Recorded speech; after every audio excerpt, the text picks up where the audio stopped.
Bismillahirrahmanirrahim. Assalamualaikum warahmatullahi wabarakatuh. Perkenalkan, nama saya Nurul Sulaiman dengan NIM 2204411007 dari kelas 3A Informatika Universitas Cokroaminoto Palopo. Nah, di video kali ini saya akan membahas tentang bagian-bagian dari client server.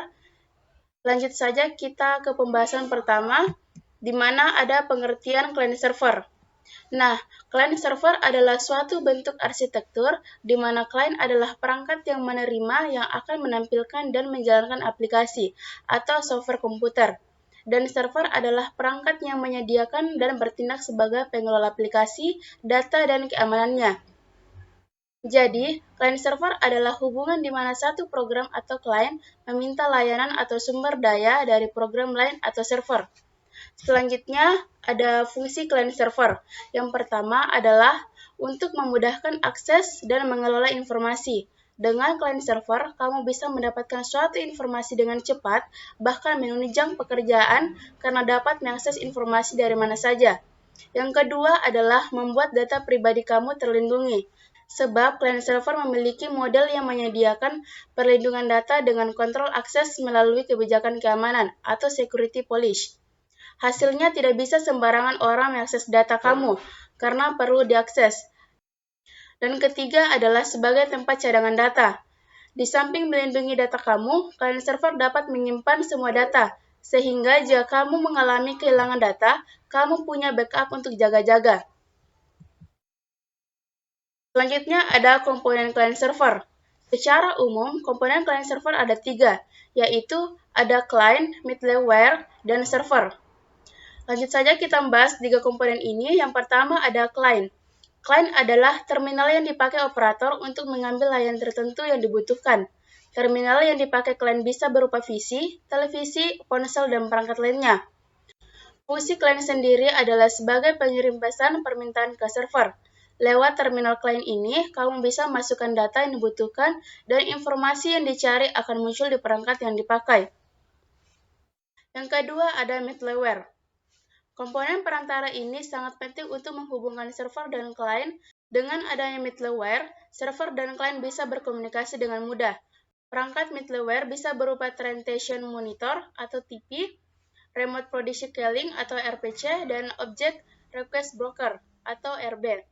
Sementara, pesan dari komponen ini adalah menerjemahkan pesan antara klien dengan server agar mudah dipahami. Selanjutnya yang ketiga ada server. Komponen dasar yang terakhir adalah server, yaitu pihak yang memberikan layanan. Dengan adanya server, kamu akan mendapatkan informasi yang diminta. Server bisa berupa basis data SQL, monitor TP, server groupware, server objek, atau situs web. Selanjutnya ada cara kerja client server. Yang pertama ada membuat laman web. Pertama yang harus diketahui adalah membuat laman website dengan menggunakan software dan juga hardware. Kamu bisa membuatnya dengan menggunakan berbagai platform. Salah satu contohnya seperti WordPress. Gunakan tampilan user interface yang menarik dan bisa menarik orang untuk mengunjungi dan tidak bosan dengan website kamu. Yang kedua, menyimpan dalam web server. Selanjutnya, semua user interface setting sudah langsung masuk ke laman web server. Peran server juga akan mempengaruhi hal ini. Web server bisa menyimpan dan menerima permintaan klien untuk menyimpannya dalam bentuk HTML. Yang ketiga ada request dari klien. Selanjutnya, setelah lengkap membuat tampilan UI, UX dari web dan tersimpan ke dalam server, maka halaman website tersebut telah siap untuk diakses. Klien dapat mengakses melalui alamat domain. Server akan segera menampilkan dokumen HTML yang telah tersusun untuk dapat tampil. Ada browser dan terlihat oleh para pengguna. Yang keempat ada struktur query language. Klien akan menjalani pemeriksaan sintak dan juga kode bahas program seperti angka, simbol, kata. Proses ini menghasilkan basis data atau database tertentu. Proses ini seringkali disebut dengan struktur query language atau menggunakan bahasa pemrograman lainnya. Dan yang kelima adalah meneruskan kepada server. Proses selanjutnya akan meneruskan perintah tersebut kepada server untuk bisa merespon kembali. Setelah memberikan respon, maka database request tersebut akan tampil dan hasilnya terlihat pada layar. Nah, selanjutnya ada arsitektur client server. Nah, di sini ada 4 arsitektur client server. Nah, yang pertama ada standalone atau one tier. Pada arsitektur ini, semua pemrosesan dilakukan pada mainframe. Kode aplikasi data dan semua komponen sistem ditempatkan dan dijalankan pada host. Walaupun komputer klien dipakai untuk mengakses mainframe, tidak ada pemrosesan yang terjadi pada mesin ini. Dan karena mereka DOM client atau DOM terminal. Tipe model ini di mana semua pemrosesan terjadi secara terpusat, dikenal sebagai berbasis host. Sekilas dapat dilihat kesalahan pada model ini. Ada 2 masalah pada komputasi berbasis host. Yang pertama, semua pemrosesan terjadi pada sebuah mesin tunggal, sehingga semakin banyak user yang mengakses host, semakin kewalahan jadinya. Jika sebuah perusahaan memiliki beberapa kantor pusat, user yang dapat mengakses mainframe adalah yang berlokasi pada tempat itu, membiarkan kantor lain tanpa akses ke aplikasi yang ada. Yang kedua ada client server atau two-tier. Dalam model client server, pemrosesan pada sebuah aplikasi terjadi pada client dan server. Client atau server adalah tipikal sebuah aplikasi two-tier. Dengan banyak klien dan sebuah server yang dihubungkan melalui sebuah jaringan, aplikasi ditempatkan pada komputer klien dan mesin database dijalankan pada server jarak jauh. Aplikasi klien mengeluarkan permintaan ke database yang mengirimkan kembali data ke kliennya. Model two-tier terdiri dari 3 komponen yang disusun menjadi 2 lapisan, klien atau yang meminta service dan server yang menyediakan service. Selanjutnya ada three-tier. Arsitektur three-tier merupakan inovasi dari arsitektur client server. Pada arsitektur three-tier, ini terdapat application server yang berdiri di antara client dan database server. Contoh dari application server adalah is, WebSphere, dan sebagainya. Aplikasi server umumnya berupa business process layer, di mana bisa di-develop menggunakan PHP, ASP.NET, maupun Java. Sehingga kita menempatkan beberapa bisnis logic kita pada tier tertentu. Arsitektur three-tier ini banyak sekali diimplementasikan dengan menggunakan web application. Karena dengan menggunakan web application, client, site, atau komputer client hanya akan melakukan instalasi web browser. Dan saat komputer client melakukan inputan data, maka data tersebut dikirimkan ke aplikasi server dan diolah berdasarkan bisnis prosesnya. Selanjutnya, application service akan melakukan komunikasi dengan database server. Selanjutnya yang terakhir ada multi-tier. Arsitektur multi-tier adalah suatu metode yang sangat mirip dengan three-tier. Bedanya, pada multi-tier akan diperjelas bagian UI atau User Interface dan data processing. Yang membedakannya arsitektur ini adalah dengan adanya business logic server, database server dan business logic server merupakan bagian dari data processing, sedangkan application service dan client terminal merupakan bagian dari UI. Business logic server biasanya masih menggunakan bahasa pemrograman terdahulu, seperti COBOL, karena sampai saat ini bahasa pemrok. Selanjutnya ada jenis-jenis layanan pada client server. Yang pertama ada database server. Server ini melayani service bagian klien yang membutuhkan layanan penyimpan database. Dalam server database tersebut bisa berisi ratusan ataupun ribuan database dari banyak user. Yang kedua ada telnet server. Dengan adanya server ini, kita bisa melakukan remote komputer yang kita inginkan. Sebelum kita meremote komputer, kita masuk dahulu dalam sistem login server telnet ini. Kemudian permintaan telnet diteruskan ke komputer tujuan yang diminta oleh klien. Yang ketiga ada file server. File server bisa berupa komputer yang digunakan untuk menampung data-data yang dimiliki oleh sejumlah klien. Kapasitas penyimpanan server tersebut juga tergantung dari kapasitas HDD yang dimiliki oleh server tersebut.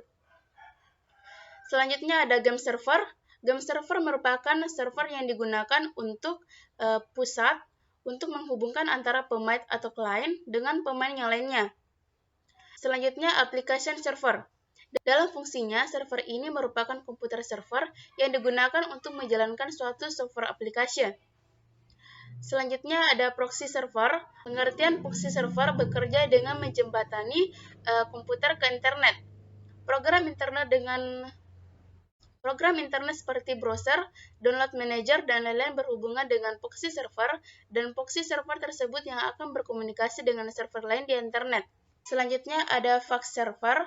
Dengan adanya server fax ini, segala permintaan pengiriman fax maupun penerima fax akan melalui server fax ini. Server fax ini juga dilengkapi dengan modern yang mendukung fungsi fax. Dan yang terakhir ada DNS server. Domain Name System atau DNS adalah Distributed Database System yang digunakan untuk mencari nama komputer, nama relation, di jaringan yang menggunakan TCP atau IP, transmisi kontrol protokol atau Internet Protocol. Selanjutnya, ada jenis jaringan yang dipakai pada client server. Yang pertama ada Local Area Network atau LAN. Suatu sistem yang menghubungkan komputer dan peralatan lain bersama-sama dalam sebuah jaringan yang tidak luas, seperti di dalam satu kantor atau gedung. Yang kedua ada Metropolitan Area Network atau MAN. Metropolitan Area Network atau MAN pada dasarnya merupakan versi LAN yang berukuran lebih besar dan biasanya menggunakan teknologi yang sama dengan LAN. MAN dapat mencakup kantor-kantor perusahaan yang letaknya berdekatan atau juga sebuah kota dan dapat dimanfaatkan untuk keperluan pribadi atau swasta atau umum. MAN mampu menunjang data dan suara, bahkan dapat berhubungan dengan jaringan televisi kabel. Selanjutnya yang ketiga ada Wide Area Network atau WAN. Suatu sistem jaringan yang berhubungan antar jaringan lokal yang satu dengan yang lain sehingga terbentuk sistem jaringan yang lebih luas. Dan yang terakhir ada internet. Internet adalah sebuah sistem jaringan global, yaitu jaringan komputer seluruh dunia yang melibatkan berbagai infrastruktur jaringan seperti DNS server, web server, email server, dan lain-lain. Kelebihan dan kekurangan dari client server. Kelebihan dari client server yang pertama ada keamanan terjamin. Hal pertama yang menjadi keuntungan adalah perihal keamanan data. Tentunya dalam sebuah pengolahan server yang baik, maka keamanan data terjamin dengan hak akses masing-masing. Misalnya saja pengguna A hanya bisa mengakses lain tertentu, sedangkan pengguna B bisa melakukan editing atau bahkan akses kepada hal-hal yang bersifat lebih rahasia. Yang kedua, meningkatkan kinerja. Peningkatan akses dan kinerja dengan konsep client server bisa berupa akses informasi dan data. Kecepatan kinerja akan menjadi cukup cepat karena data telah tersimpan dalam satu server multitasking. Dengan adanya kinerja yang baik, maka selanjutnya akses terhadap website dan juga data akan lebih mudah. Yang ketiga, hemat biaya. Menyimpan data dalam bentuk soft data tentunya akan mengurangi biaya daripada harus menyimpan dalam hard drive. Kamu juga tidak perlu membeli berbagai perangkat keras terus-menerus sehingga menjadi lebih hemat. Selanjutnya ada kekurangan dari client server. Yang pertama, membutuhkan komputer dengan spesifikasi cukup tinggi. Adapun kekurangan lain dari penggunaan client server yaitu membutuhkan komputer dengan spesifikasi yang tinggi. Hal ini tersebut benar adanya agar komputer server dapat melayani sebuah koneksi komputer klien yang berhubungan. Sebaliknya, jika komputer server yang digunakan di spesifikasinya rendah, tidak menutup kemungkinan ada terjadi down dan membuat komputer klien lambat dan tidak dapat mengakses apapun. Yang kedua, memerlukan admin handal. Karena tugasnya memonitoring dan melakukan toblas, tidak sembarangan orang bisa melakukan tugas tersebut. Maka dalam mengimplementasikan jaringan, client server kita memerlukan admin yang profesional di bidangnya. Dan terakhir yang ketiga, memerlukan ruangan khusus. Server pada jaringan client server tidak boleh dimatikan, harus menyala 24 jam. Tentunya kita membutuhkan ruangan khusus membutuhkan ruangan khusus, biasanya ruangan ber-AC agar server tidak kepanasan atau overheat.